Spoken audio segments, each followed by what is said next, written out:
अस्सलाम वालेकुम वरहमतुल्लाह। मैं हूं इरफान खालिद, डिस्ट्रिक्ट राजनपुर से। इस वक्त हम अपने फील्ड में मौजूद हैं शुगर केन के, जिसे हमने पिकनिक या पायदार कुदरती निज़ाम काश्तकारी के तहत काश्त किया हुआ है।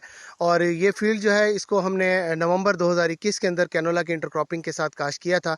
और इसके अंदर जो रेस बेड है, रेस बेड के ऊपर सिर्फ 2 लाइनें लगाई थी हमने, और इसे आई बर्ड्स के साथ लगाया था। ये देखें, अगर मैं आपको करीब से दिखा सकूँ तो ये हमने आई बर्ड्स लगाई थी एक एक बेड के ऊपर, 2 लाइनें लगाई थी। और जो फासला था इसका तकरीबन 2 फीट का फासला था इसका, लाइन अपना प्लांट टू प्लांट।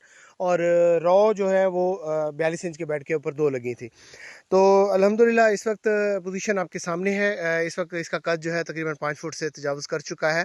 और ये जो वाटर चैनल थे, वाटर चैनल के अंदर बहुत ज़्यादा जड़ी बूटी उगी हुई थी, तो ये वाटर चैनल को अभी हमने साफ़ करवाया है। और बेड के ऊपर अलबत्ता जो है ना, लाइव मल्च मौजूद है। ये देखें, बेड आपको कवर ही नज़र आ रहे होंगे।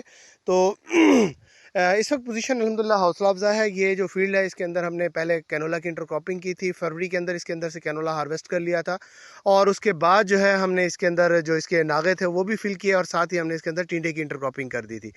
तो हमने इसको 60 डेज़ के अंदर टिंडे टिंडे की एक क्रॉप भी इससे ले ली, और उसके बाद जो ये शुगर केन था, ये कंटिन्यू हो गया।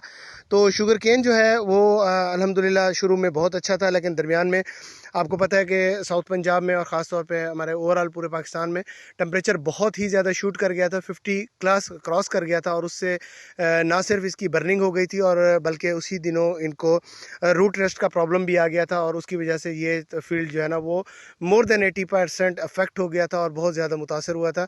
मदर शूट इसकी तकरीबन बर्न हो गई थी, और एक्सपेक्टेड था कि हम इसको कल्टीवेट कर दें। लेकिन यह है कि उस वक्त डॉक्टर आसिफ शरीफ साहब से मशवरा हुआ, तो उनके मशवरे के ऊपर हमने इसको कंटिन्यू किया आगे, और इसकी थोड़ी सी ट्रीटमेंट की, और अल्हम्दुलिल्लाह ये बहुत अच्छे तरीके से रिकवर हुआ है। ना सिर्फ रिकवर हुआ है, और इस वक्त तक ये एरिए के तकरीबन जितने भी शुगर केन्स हैं, ये उसको बीट कर रहा है, क्रॉस कर रहा है, कद के हिसाब से, ग्रोथ के हिसाब से, टिलरिंग के हिसाब से, कलर के हिसाब से। और सबसे ख़ास बात यह है कि इसके अंदर अभी तक किसी किस्म का परचेज़ इनपुट इस्तेमाल नहीं हुआ। अभी तक हमने ना इसके अंदर सिंगल बैग एक डीएपी डाली है, ना कोई यूरिया, ना पोटाश, किसी किस्म का फोलियर, किसी किस्म का कोई लिक्विड फर्टिलाइज़र, कुछ भी इस्तेमाल नहीं हुआ, माँ सिवाय पानी के। और पानी भी इसको बहुत कम लगे हैं, और बल्कि शुरू के अंदर तो हमें सख्त गर्मियों में प्रॉब्लम हो गया था, हमें पानी का मसला